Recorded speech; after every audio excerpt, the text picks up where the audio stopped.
Pemirsa, tiang listrik aliran atas roboh dan menimpa KRL komuter lain serta kereta jarak jauh di lintasan antara stasiun Bekasi, stasiun Kranji, Kota Bekasi, Jawa Barat pada Selasa malam.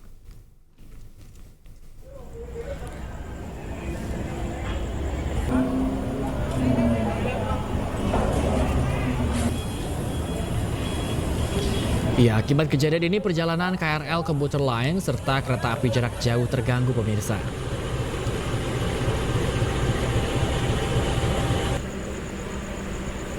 Perjalanan KRL komuter lain rute stasiun Kampung Bandan menuju stasiun Cikarang ini hanya sampai stasiun Cakung.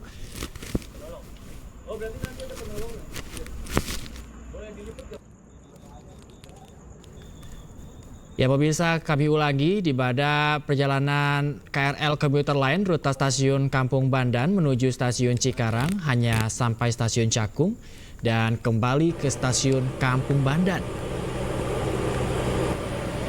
Sementara dari stasiun Cikarang menuju stasiun Kampung Bandan hanya sampai stasiun Bekasi dan kembali ke stasiun Cikarang.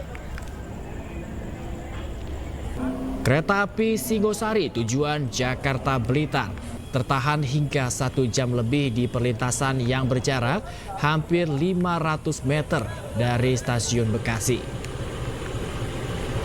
PT KAI Komuter menyampaikan permohonan maaf atas gangguan dan kendala perjalanan KRL komuter lain Bekasi Cikarang. Petugas PT KAI Komuter masih melakukan penanganan dan perbaikan tiang listrik yang roboh di jalur kereta api lintasan stasiun Bekasi sampai stasiun Kranji.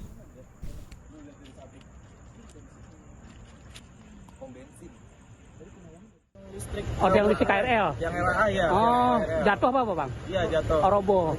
Oh, nimpa ini kereta nggak? Kemudian timba kereta sama kereta jarak jauh di gerbong 8, kereta Cimarang tertimpa. Perjalanan kereta terganggu kan nih Bang? Terganggu. Oh, terganggu ya? Ini contohnya. Oh, tertahan ini ya? Setengah 9. Ini udah mau kemana nih Pak? Oh, kok mau Nganjuk. Ini udah hampir sejam lebih nih. 1,5 jam. Apa sih katanya Pak? Gangguannya apa Pak? Ya, kembali tadi terkait adanya insiden dari KRL komuter lain, ini kita akan melihat kondisi terkini tiang listrik aliran atas yang roboh dan menimpa KRL komuter lain dan kereta jarak jauh di lintasan antara stasiun Bekasi dan juga stasiun Kranji. Dan kita sudah terhubung dengan rekan Dilami Aulia di stasiun Cakung, Jakarta Timur. Selamat pagi. Dilami, untuk kondisi di sana apakah masih dilakukan evakuasi dari tiang listrik atau seperti apa? Bayu, Arista dan juga pemirsa, perjalanan kereta api jarak jauh ataupun KRL komuter lain Bekasi Cikarang sudah kembali normal sejak pukul 5 waktu Indonesia Barat. Adapun kami pantau di sini untuk sejumlah masyarakat yang ingin menaiki KRL ini sudah dapat naik sejak pukul 5 waktu Indonesia Barat. Walaupun begitu memang kalau untuk perjalanan dari KRL ini seharusnya memang sudah bisa jalan pada pukul 4 waktu Indonesia Barat. Namun begitu memang proses perbaikan ini memerlukan waktu yang cukup lama. Kalau kita kembalikan untuk permasalahan begitu ya KRL dari Bekasi Cikarang ini yang tersendat yakni pada pukul 9 malam kemarin, yang mana memang untuk perjalanan dari komuter lain Bekasi Cikarang dari Kampung Bandan via Manggarai ataupun via Pasar Senen ini harus berhenti sampai stasiun Cakung. Sedangkan untuk perjalanan dari stasiun Cikarang menuju ke Kampung Bandan hanya sampai stasiun Bekasi. Adapun kemarin sempat tersendat untuk kereta api jarak jauh, yakni kereta api Singosari Jakarta Blitar. Ini harus memerlukan waktu yang lama untuk menunggu hingga akhirnya dapat jalan kembali begitu ya. Dan kemudian Bayu dan juga Alisa, untuk penyebabnya sendiri ini karena adanya tiang listrik aliran atas atau LAA yang sempat rubuh. Kemudian ini menutupi jalur KA sehingga dari pihak PT KAI Daob 1 Jakarta harus melakukan pemadaman untuk melakukan evakuasi dan juga perbaikan. Hal inilah yang membuat perjalanan kereta api ataupun komuter lain dari Bekasi Cikarang ini sempat terganggu, namun saat ini dapat beroperasi kembali. Dan juga untuk masyarakat ini kemarin memang sempat begitu memilih transportasi lain, baik itu menggunakan LRT maupun menggunakan transportasi online lainnya. Dan kalau bisa saya ceritakan, Alisa, Bayu, dan juga pemirsa, kalau pantauan tadi malam sekitar pukul 10 hingga pukul 11 malam hari ini untuk di depan stasiun Cakung Sedini sudah dipadati masyarakat yang memang mereka tidak bisa melanjutkan perjalanan karena untuk kereta dari stasiun Bekasi hingga ke stasiun Cikarang ini sempat terganggu. Adapun untuk saat ini memang semuanya sudah lancar kembali sehingga nantinya masyarakat yang akan berpergian terutama di jam-jam sibuk kereta api yakni atau di jam-jam sibuk KRL pada pukul 6 sampai 8 ini sudah bisa melewati rute KRL Bekasi hingga Cikarang. Adapun kereta api jarak jauh dari Jakarta Yogyakarta maupun Blitar juga sudah mulai bisa melintas kembali. Arlista, Bayu. Ya, Dilami, kalau bisa Anda gambarkan sedikit mungkin seperti apa ramainya penumpang yang ada di sana, apakah ini justru lebih menumpuk atau justru lebih sepi karena juga mereka mengantisipasi takutnya ada kejadian serupa?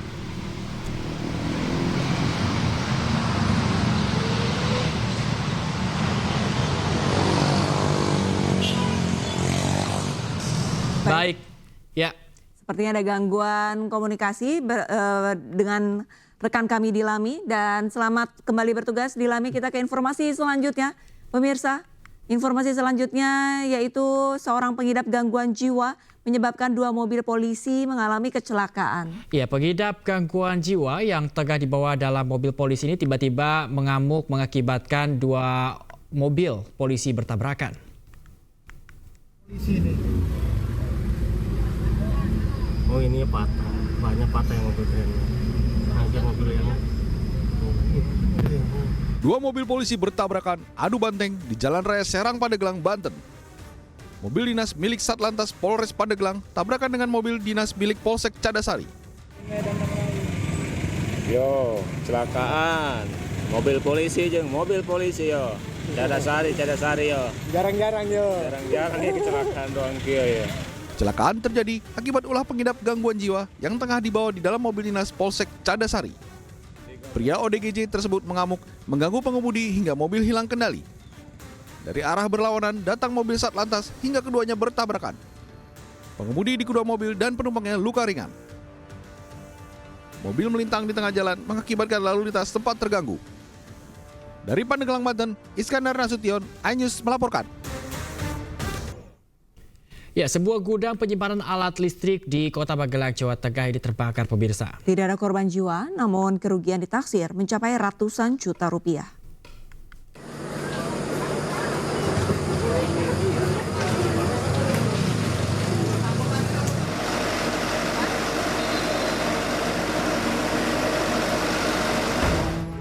Satu rumah yang dijadikan gudang penyimpanan alat listrik di Kelurahan Jurangombo, Magelang Selatan, Kota Magelang, Jawa Tengah. Awalnya warga melihat kepulan asap disusul api yang semakin membesar dari dalam rumah.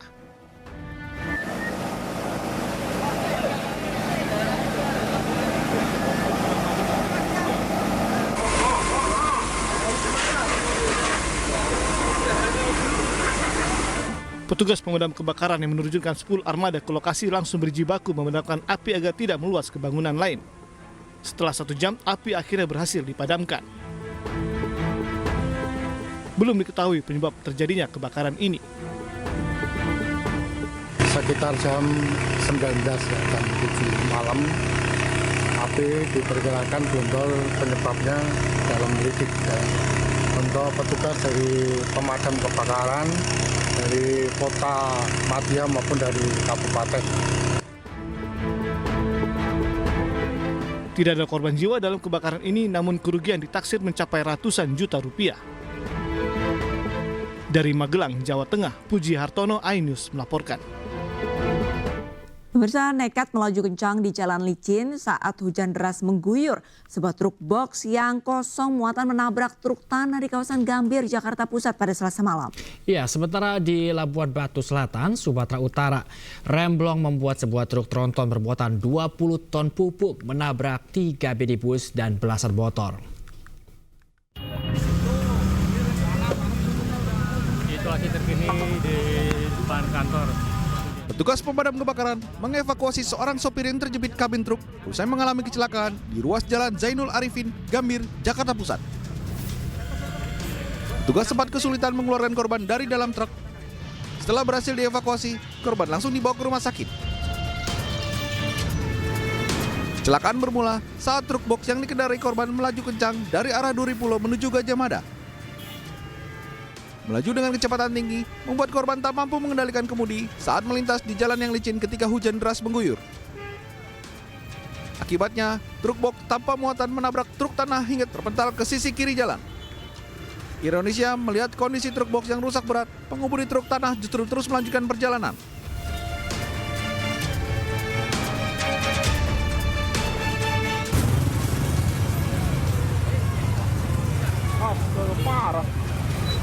Di Labuan Batu Selatan, kecelakaan beruntun terjadi saat truk tronton bermuatan 20 ton pupuk menyeruduk 3 minibus dan belasan sepeda motor.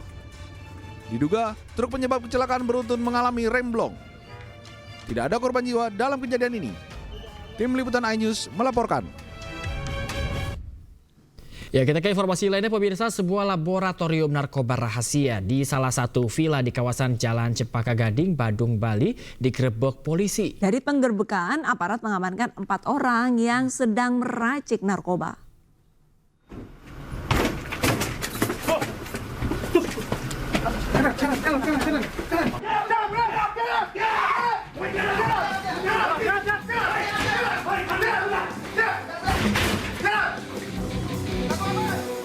Subdit 3 Dit Tindak Pidana Narkoba Barreskrim Mabes Polri menggerebek laboratorium rahasia atau clandestine laboratory di salah satu villa di kawasan Jalan Cempaka Gading, Desa Ugasan-Ugasan, Kuta Selatan, Badung, Bali.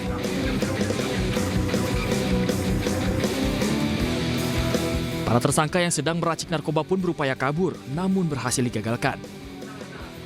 Petugas kepolisian menggerebek para tersangka hingga ke lantai 3. Penggerebekan di tempat ini, di mana pada saat dilakukan penggerebekan kita bisa melakukan penangkapan terhadap 4 orang pelaku yang kesemuanya adalah pekerja yang sedang melaksanakan proses pembuatan narkoba. 4 orang yang diamankan itu semua warga negara Indonesia berinisial MR, RR, N, dan inisial DA. Peran mereka adalah sebagai peracik dan pengemas atau yang kita sebut sebagai koki. Selain itu kita juga masih ada 4 orang lagi yang kita berikan status DPO sedang kita cari, yaitu inisial DOM sebagai pengendalinya, kemudian RMD sebagai peracik dan pengemas yang sudah sempat kabur sebelum kita gerebek, kemudian ada inisial IC sebagai perekrut karyawan dan MAN sebagai penyewa villa. Penggerebekan dilakukan usai pengembangan dari penangkapan di daerah istimewa Yogyakarta pada September lalu. Dari penggerebekan ini, polisi berhasil mengamankan barang bukti berupa bahan narkotika padat dan cair, narkoba siap edar, hingga sejumlah alat pembuat narkoba yang didatangkan dari sejumlah negara. Dari Badung, Bali, Bagus Alit, iNews melaporkan.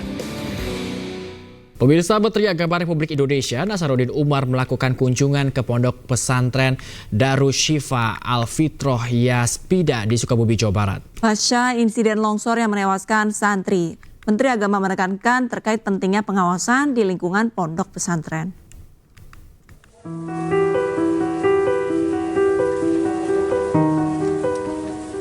Tiba di Pondok Pesantren Darus Syifa Al-Fitroh Yaspida, Desa Cipetir, Kabupaten Sukabumi Selasa malam, Menteri Agama Republik Indonesia Nasaruddin Umar langsung menuju ke masjid untuk melakukan sholat isya berjamaah dan memberikan ceramah untuk memotivasi ribuan santri pondok pesantren tersebut.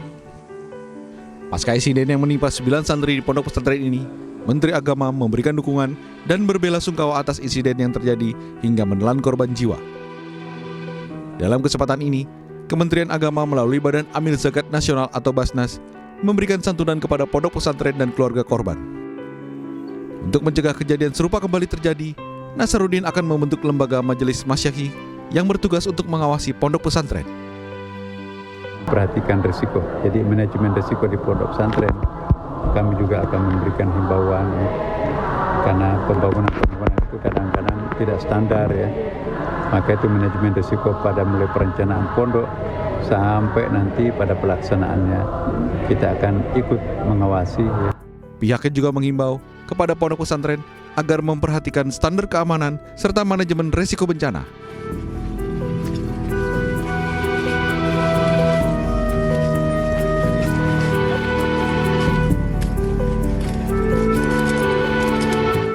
Dari Sukabumi, Jawa Barat, Budi Setiawan, iNews melaporkan. Dan kita ke informasi berikutnya, di mana hujan deras yang mengguyur wilayah Jakarta menyebabkan sejumlah wilayah di Jakarta terendam banjir. Salah satunya wilayah Jalan Yusuf Kebonjeruk, Jakarta Barat. Ketinggian air mencapai 50 hingga 1 meter.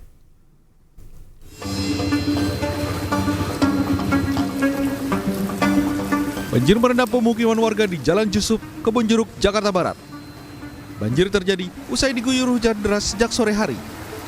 Beberapa pengendara terpaksa harus mendorong sepeda motor karena nekat menerobos banjir. Meski saat ini kondisi airnya telah surut, namun banjir mengenangi rumah warga dengan ketinggian air mencapai 50 cm hingga 1 meter. Ruas Jalan Sulaiman Kebonjeruk, Jakarta Barat juga terendam air dengan ketinggian mencapai 50 cm. Sejumlah kendaraan yang melintas harus berjalan di atas trotoar untuk menghindari banjir. Namun banyak juga kendaraan roda 2 yang mogok lantaran nekat menerobos banjir.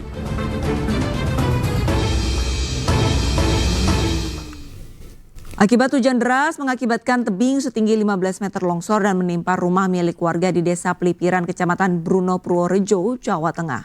Ya, pemilik rumah yang bernama Subur ini selamat, namun istri dan 3 anak yang meninggal dunia.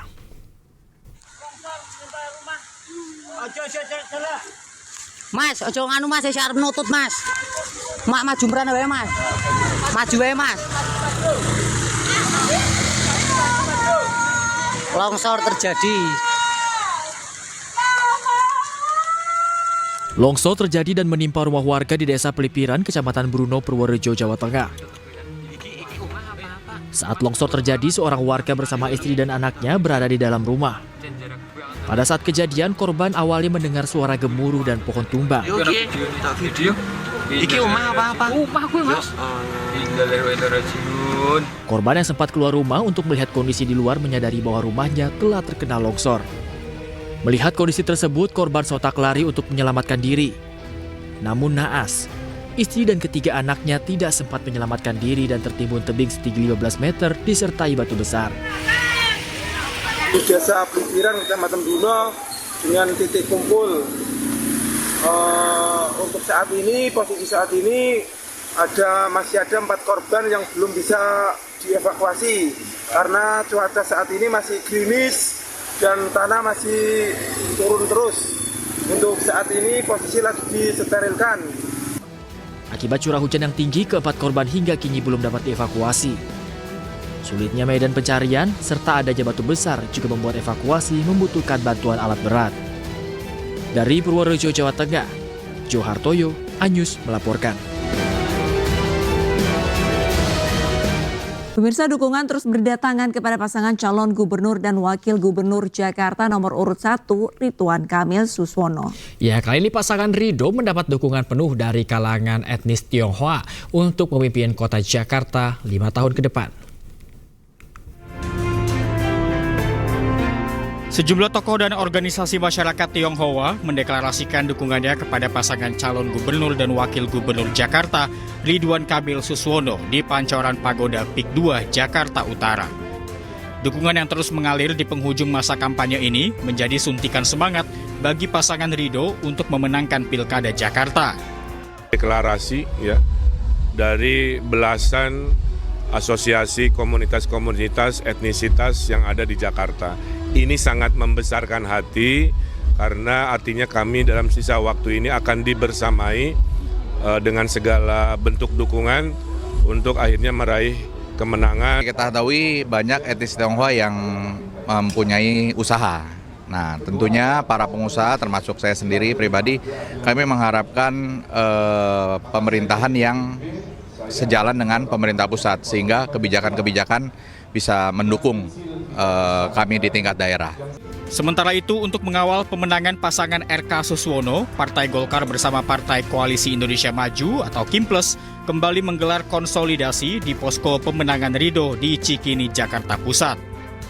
Jadi ini menegaskan sekali lagi khususnya yang di Jakarta Timur agar kita bisa menang 1 putaran. Dan ini terakhir, wilayah terakhir karena seluruh wilayah Jakarta sudah kita lakukan konsolidasi. Kita seluruh partai dan struktur 15 partai plus 1 ini untuk bangkit berjuang, penambah semangat ini karena kami tidak mau kalah, karena kami ingin menang. Jajaran pengurus dan kader parpol yang tergabung dalam koalisi Indonesia Maju Plus berkomitmen dan solid akan memenangkan pasangan Ridwan Kamil Suswono di Pilkada Jakarta dalam satu putaran. Tim Liputan, iNews melaporkan. Sementara itu, calon wakil gubernur Jakarta nomor urut 3, Rano Karno atau Sidul berkampanye di Tanah Tinggi, Jakarta Pusat. Sidul berjanji akan melakukan pemutihan terhadap siswa yang ijazahnya ditahan karena tidak mampu membayar SPP.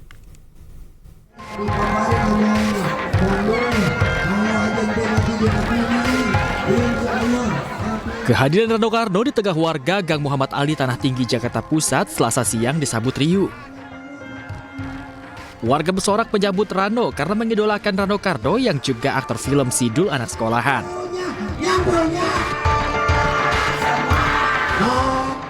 Sidul berada di Tanah Tinggi dalam rangka kampanye menyampaikan program-program unggulannya jika terpilih nanti. Di antaranya, melakukan pemutihan terhadap siswa yang ijazahnya ditahan sekolah karena belum membayar iuran sekolah, serta meneruskan program KJP dan KJMU. Banyak anak-anak sekolah yang nggak bisa melanjutkan sekolahnya karena ijazahnya ditahan sama sekolah. Benar nggak? Kenapa ditahan? Kenapa ditahan? Sedih deh lu. Insya Allah kalau abang jadi wakil gubernur, pertama kali yang abang kerjain adalah melakukan pemutihan. Jadi anak-anak kita yang udah lulus tapi ijazahnya ditahan, kita akan tebus supaya anak-anak bisa melanjutin sekolah. Usai berorasi, Sidul berdoa bersama warga untuk kemenangan paslon nomor urut 3 Pramono Rano. Sejumlah warga berusaha meminta foto bersama saat Sidul meninggalkan lokasi kampanye. Dari Jakarta, Endang Priyono, iNews melaporkan. Kita ke informasi lainnya, pemirsa. Audisi ajang kecantikan bergengsi Miss Indonesia 2025 kembali digelar di kota Yogyakarta. Ya, di para peserta dari berbagai daerah antusias mengikuti event tahunan yang digelar di Stasiun Televisi Nasional RCTI.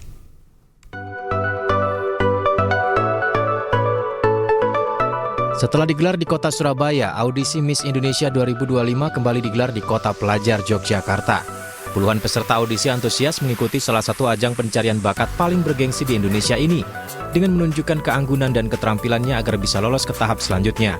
Tidak hanya cantik, para kaum wanita ini juga dituntut memiliki wawasan yang luas dan jiwa sosial yang tinggi. Cantik menurut Nadia itu bukan hanya dari fisiknya, tapi ketika seseorang bisa melakukan sesuatu dari hatinya juga, alias inner beauty is more important than fisik. Semoga para wanita di luar sana dapat terus memiliki semangat untuk berkegiatan, beraktivitas, memiliki kemauan untuk terus mengembangkan dirinya seperti itu. Audisi yang digelar selama 2 hari ini diharapkan dapat menjaring talenta-talenta wanita muda berbakat yang berasal dari berbagai kota besar di Indonesia. Untuk audisi Miss Indonesia 2025 kali ini kota Yogyakarta, kita lihat potensinya sangat banyak ya sebenarnya dari peserta audisi yang hadir hari ini. Kita lihat dari mereka punya talenta masing-masing, kemudian mereka juga memiliki kemampuan untuk berbicara atau public speaking yang juga bagus-bagus juga. Ajang kecantikan Miss Indonesia 2025 digelar untuk melahirkan perempuan-perempuan hebat yang dapat berkontribusi bagi masyarakat di seluruh Indonesia. Dari Yogyakarta, Gunanto Farhan, iNews melaporkan. Ya, pemirsa, Dispora Kota Makassar bersama Viano Production Indonesia menggelar kegiatan olahraga bertajuk Little Champions Day. Kegiatan ini diperuntukkan khusus bagi anak-anak dengan berbagai kompetisi olahraga yang menarik. Little Champions Day 2024. Silakan diangkat. Kegiatan olahraga bertajuk Little Champions Day dengan tema Sport for Youngster ini berlangsung di Mall Ratu Indah, Makassar, Sulawesi Selatan. Diselenggarakan Dinas Pemuda dan Olahraga Dispora Kota Makassar bekerjasama dengan event organizer Viano Production Indonesia. Event olahraga ini diperuntukkan khusus bagi anak-anak dengan berbagai kompetisi olahraga yang menarik. Mulai dari Kids Dash,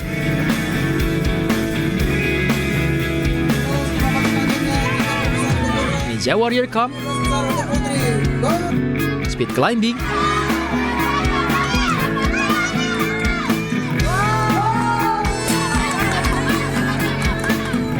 dan Push Bike. Sebanyak 450 peserta ikut ambil bagian dalam kegiatan ini untuk memperebutkan 50 juta rupiah. Merupakan salah satu rangkaian dari HUT Kota Makassar yang tentunya bertemakan anak-anak yang memberikan ruang besar bagi anak-anak untuk bisa berolahraga, tahu mengenai olahraga itu, karena memang bagian yang tugas-tugas pokok kami di Dinas Dispora. Kegiatan ini diharapkan dapat menginspirasi anak-anak untuk lebih sering bergerak dan berolahraga, serta menciptakan semangat kompetisi positif sejak dini.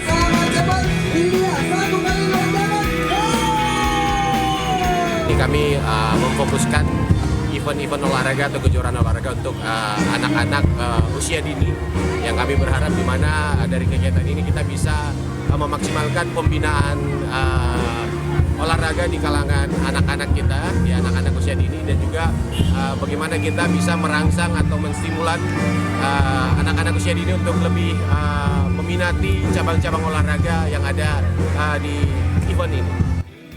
Dispora Makassar bersama Vino Production juga menargetkan acara ini sebagai wadah pembinaan mental dan fisik anak-anak untuk membentuk kebiasaan berolahraga yang berkelanjutan. Dari Makassar, Leo Muhammad Nur, iNews melaporkan. Ya, kita ke berita selanjutnya, pemirsa. Presiden Republik Indonesia Prabowo Subianto menghadiri acara pertemuan pimpinan negara G20 di Museum of Modern Art Rio de Janeiro, Brazil. Kehadiran Prabowo disambut langsung Presiden Lula da Silva.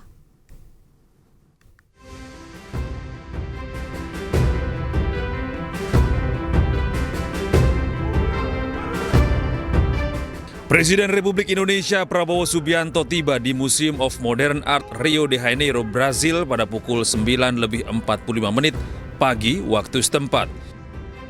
Didampingi oleh Sekretaris Kabinet Teddy Indrawijaya, setibanya di lokasi KTT G20, Prabowo disambut karpet merah dan pasukan jajar kehormatan. Prabowo menyempatkan memberi salam hormat saat disambut oleh Presiden Brazil Luiz Inácio Lula da Silva. Selanjutnya, Prabowo bersama dengan para pemimpin dunia lainnya mendengarkan pembukaan acara G20 Brasil 2024 dari Presiden Lula da Silva. Foi ano de trabalho intenso, mas este é apenas o começo. A aliança nasce no G20, mas seu destino é global. Que esta cúpula seja marcada pela coragem de agir. Por isso, quero declarar oficialmente lançada a Aliança Global contra a Fome e a Pobreza. KTT G20 Brasil 2024 ini mengusung tema Building a Just World and a Sustainable Planet, memprioritaskan sejumlah poin, diantaranya kesetaraan, inklusi sosial, melawan kelaparan, perubahan iklim, serta sejumlah isu energi dan pembangunan yang berkelanjutan. Tim Liputan iNews melaporkan. Sementara itu, pemirsa, di hadapan pimpinan negara G20, Presiden Prabowo Subianto mendesak agar gencatan senjata segera dilakukan di Gaza maupun di Ukraina yang tengah berkonflik. Immediate ceasefire in Ukraine and in Gaza. Hal ini disampaikan Prabowo saat berbicara di hadapan para pemimpin negara G20 di sesi pertama KTT G20 di Rio de Janeiro, Brazil. Prabowo menyebut permasalahan ekonomi dunia tidak dapat dipisahkan dari dinamika geopolitik. Oleh karena itu, Prabowo mendesak seluruh anggota G20 untuk mengambil langkah konkret dalam menangani konflik yang terjadi saat ini agar tercapai perdamaian dan stabilitas ekonomi global. Prabowo juga mendesak agar negara-negara G20 memanfaatkan kekuatan kolektif mereka guna memperkuat upaya multilateral dalam menyelesaikan konflik tersebut.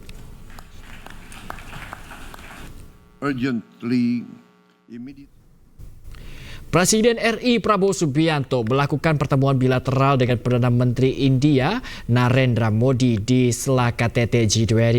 Prabowo menyampaikan keinginannya untuk meningkatkan kerjasama dengan India di sejumlah bidang. Dalam pertemuan yang berlangsung di Museum of Modern Art, Rio de Janeiro, Brazil, Prabowo menyampaikan harapannya untuk meningkatkan kerjasama di bidang kesehatan dan pendidikan kesehatan. Prabowo menyebut saat ini banyak korporasi India yang sudah berinvestasi di Indonesia, diantaranya di bidang kesehatan dan farmasi. Kerjasama ini diharapkan dapat membantu mengatasi kekurangan tenaga medis yang kini dialami Indonesia.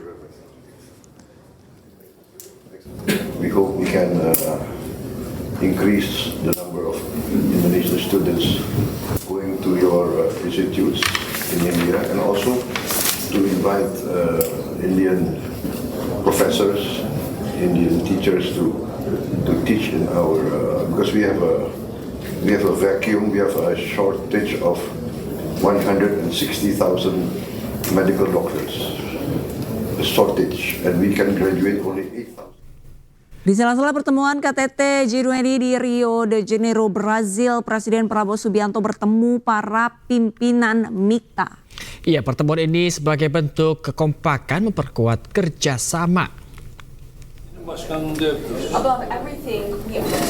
Presiden Prabowo Subianto menghadiri MIKTA Leaders Gathering yang kedua di sela-sela pelaksanaan KTT G20 di Rio de Janeiro, Brazil. Kegiatan berlangsung dalam suasana informal, pemirsa.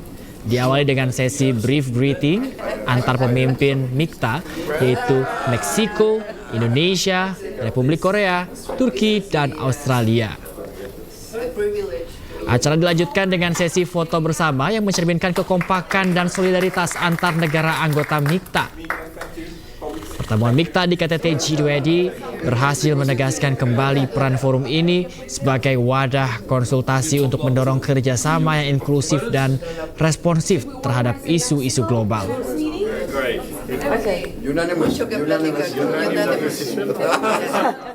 Majelis Ulama Indonesia bersama lebih dari 80 lembaga zakat asal Indonesia mempersiapkan bantuan kemanusiaan bagi warga Gaza, Palestina. Ya, bantuan berupa paket sembako tersebut akan dikirimkan melalui Yordania. Dan pemirsa, informasi ini sekaligus menutup iNews pagi hari ini. Cuplikan tayangan berita iNews dapat Anda saksikan di kanal YouTube @officialiNews.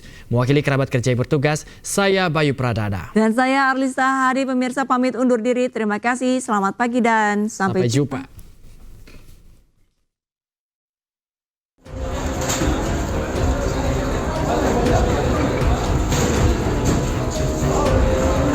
Sejumlah relawan dan mahasiswa asal Indonesia yang tengah menuntut ilmu di Yordania mempersiapkan ribuan kardus berisi paket-paket sembako di sebuah gudang di Rusaifah, Zarko, Yordania. Sejumlah bahan makanan pokok mulai daging dalam kemasan kaleng, beras, minyak goreng, pasta, hingga gula pasir dipastikan ada dalam setiap kemasan. Setiap paket-paket makanan ini dikemas di Yordania sebelum nantinya dikirimkan ke Gaza melalui jalan darat dengan melewati tepi barat Palestina. Di samping akan melepas packing, melepas bantuan kemanusiaan yang dilakukan oleh teman-teman filantropi, kami juga mengunjungi keluarga-keluarga Gaza yang sementara ini tinggal di Palestina, di Jordan. Sudah 8 kali bantuan kemanusiaan yang diberi nama Kabilah Besar dari Indonesia ini dikirimkan melalui perbatasan Yordania ke jalur Gaza. Jadi saya menyambut baik dan harapan saya akan lebih terorganisasi dengan baik dan juga bekerja sama berkoordinasi dengan lembaga kemanusiaan yang ada di Yordania, sehingga untuk memastikan apapun bantuan kemanusiaan yang kita berikan insya Allah dapat mencapai kepada warga Palestina, terutama di Gaza. Selain memberikan bantuan kemanusiaan bagi warga Gaza di Palestina, paket-paket bantuan berisi sembako ini juga dibagikan bagi para pengungsi Palestina di sejumlah kamp pengungsian di Yordania seperti kamp pengungsi Sukhna. Alhamdulillah hari ini kami mendistribusikan paket barang bantuan.